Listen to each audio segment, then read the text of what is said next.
entry. Most frequent entry or value in the data set. So we can have distributions with no mode. Nothing repeats. There is nothing more frequent. They're all over the place. One mode. It's also called unimodal. Bimodal, and so on and so forth. How will a distribution that is that has one mode will look like? Potentially something like this. May have one mode. How will a distribution with two modes will look like? Something like this. Same number here, same height. Bimodal, or it can be this way, doesn't matter, and so on and so forth. Coming back to our data set, we're going to select the mode in a minute, but can anyone tell us from the organized and ascending order, is there a mode for our 10 scores, 10 students? Is there a mode?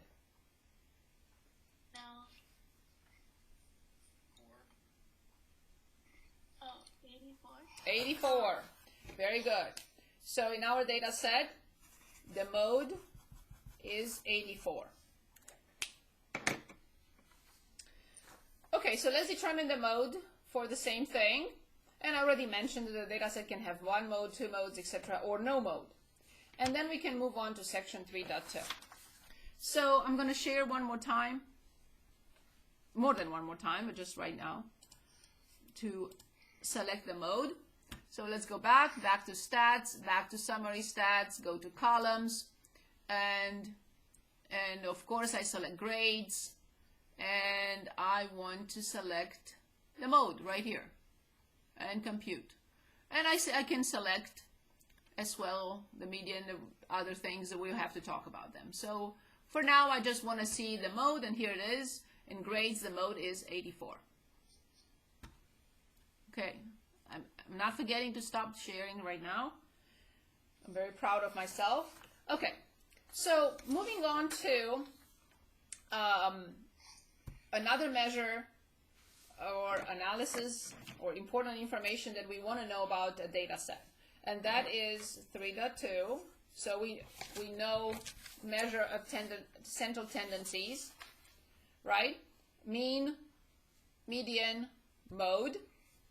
Oh, by the way, when do I use the mode? To describe the, we determine it all the time, but when do I use it to describe the central tendency if I, over the mean and the median? So normally for qualitative. For qualitative data, also for discrete,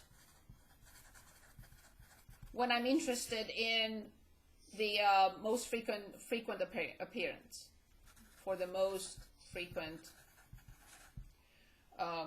entry. So one more time, mean for symmetric, in short, median for skewed, mode, qualitative or discrete when I want to determine the most frequent entry. Now we're going to look at how dispersed, measure of dispersion, measure of the spread.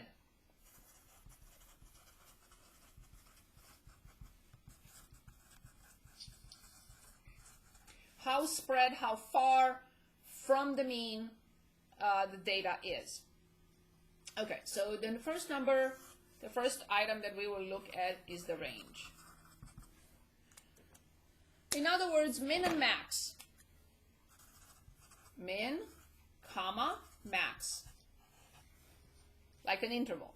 So if we go back to our data set, those 10 entries, and maybe this time I should just show with the calculator.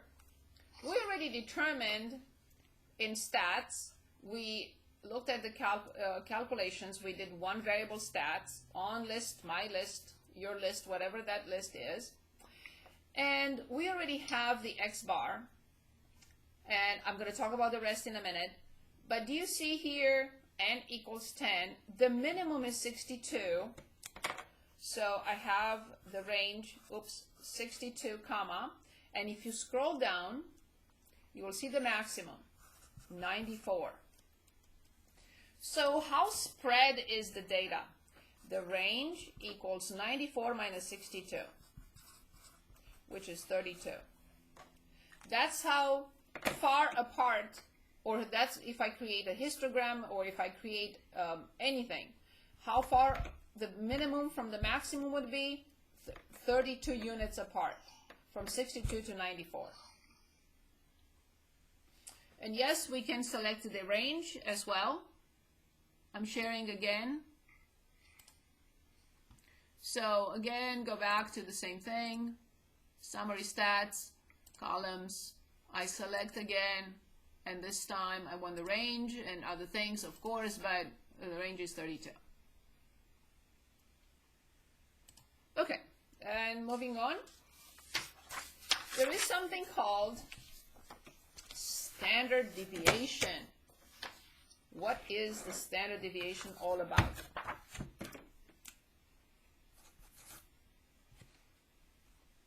So that's number 2.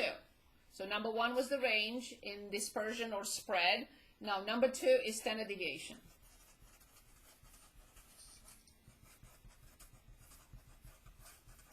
First of all, let's look at notation. Remember we had X bar and mu for the mean. Now for the standard deviation, we have lowercase s for the sample. And we have sigma. And you can say, what are you talking about, sigma? You already told us what sigma is. And we already know how it looks.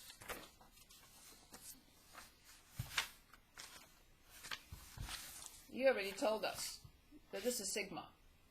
What is that? Yes, this is the uppercase S as a Greek letter. This is the sigma uppercase, but this is the sigma lowercase. So it's still sigma, but it's for population. So how do we do? Say yes. Say it again. The lowercase is for sigma. I mean, the lowercase sigma is for population. Population standard deviation. Oh, okay. Does that mean that the uppercase would be for statistic? No. So this is the statistic. Very good question. This is the statistic and this is the parameter. We will try to come up with an idea about this using the sample and determining the standard deviation of the sample. So maybe I should write that. So S, lowercase, statistic, used to estimate sigma. It looks like a uppercase letter, but it's not. So that is the parameter, which means the population standard deviation. So S is the standard deviation for the sample, lowercase s. Sigma is used to estimate the parameter, which is sigma, which is the population standard deviation. Okay, so how do we determine all these?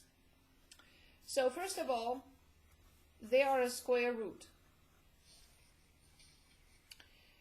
Inside, we have a sigma notation which is, I know it sounds confusing, but it's this sigma, right? It's the sum from I equals 1 through n.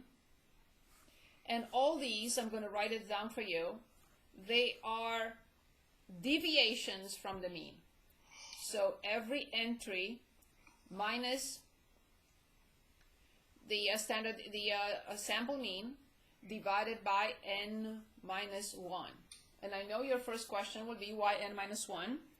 And your second question, or maybe first question, will be what is all this? So let me explain. So let's suppose we have this distribution. And let's suppose I have here, let's say, here's the mean. And I have several entries. I have x1 here, I have x2 here, I have x3 here, I have x4 here, and I used all of them to determine the mean. And I would like to determine how far is x1 from the mean. Well, how far will be this? Oops, I didn't mean the mu. I meant x bar. So how far is it from the mean? This far. Distance, how far is x1 from x bar, from the mean? What about x4? x4 minus the mean is the same thing. How far is x4 from the mean?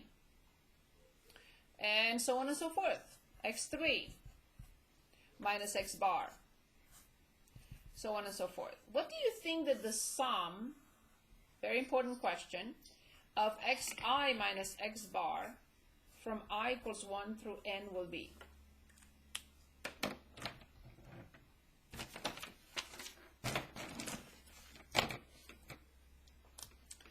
So this distance is positive, this distance is negative, this distance is positive, this distance is negative, and so on and so forth. This distance will be positive, this distance will be negative, and so on and so forth. So what do you think the sum of all these will be? In other words, when I add up the distances between every entry in the mean, and I want to add them up, what do you think the answer would be? We don't know. Fine. If it's not clear, if nobody answers, it's not clear. No. Say it again. It's 0. Very good. But since no one said anything, we're going to have to determine it now. Okay. So in our data set, we have the mean for our data set was 79. And we have these entries, 62, 68, 71, 72, 77, 84, 84, 88, 90, and 94.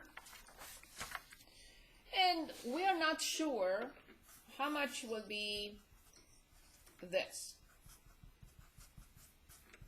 Okay. So I have the first one, which is 62 minus 79. Then I have the next one, which I have 68 minus 79, plus the next one, 71, plus 71 minus 79, plus 72 minus 79, plus 77 minus 79, plus 84 minus 79, plus 84, oops, minus 79, plus 88 minus 79, plus 90 minus 79, finally, plus, what was the last one? 94 minus 79. And let's see what we get. 62 minus 79 is negative 15, plus 68 minus 79 is negative 11, plus 71 minus 79 is minus 8, 72 minus 79 is minus 7. 77 minus 79 is minus 2. And now plus 84 minus 79 is 5. Plus 84 minus 79 is 5. Plus 88 minus 79 is 9. Plus 90 minus 79 is 11. Plus 94 minus 79 is 15. So let's see what happens here. Negative 10 with positive 10, positive 15 with negative 15, and somebody's not paying attention to my numbers. Positive 8 with negative 8, and 9 minus 7 is not 0. So what did I do? 62 minus 79.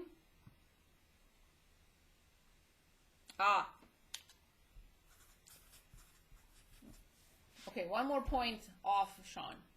So, so I have a negative 2 with negative 7 is negative 9 plus 9 is indeed 0.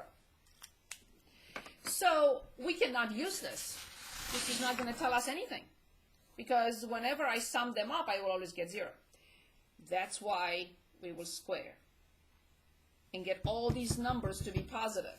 So this will be positive because it's going to be squared. This will be positive, squared, positive, squared, squared, squared, squared, squared, squared, squared. So in order to determine the standard deviation for this sample, I will have the square root of 17 squared plus 11 squared plus 8 squared plus 7 squared plus 2 squared plus 5 squared plus 5 squared plus 9 squared plus 11 squared plus 15 squared. Everything divided by 10 minus 1. And now let's talk about why 10 minus 1 and not divide by 10. So the reason is the sum will be 0 anyway, but when I add them up without squaring them. So as we proved here a minute ago, the sum of the deviations from the mean, deviations or distance from the mean for every entry will be 0.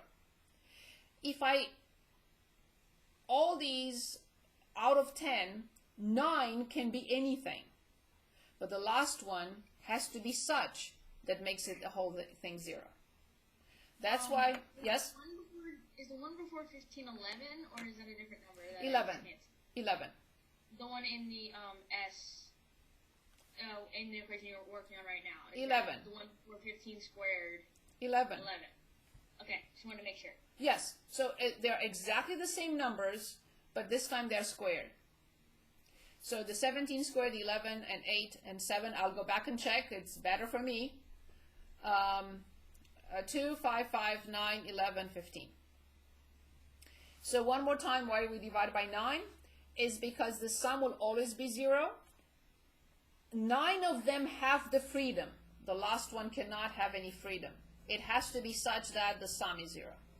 So n minus 1 is called degrees of freedom.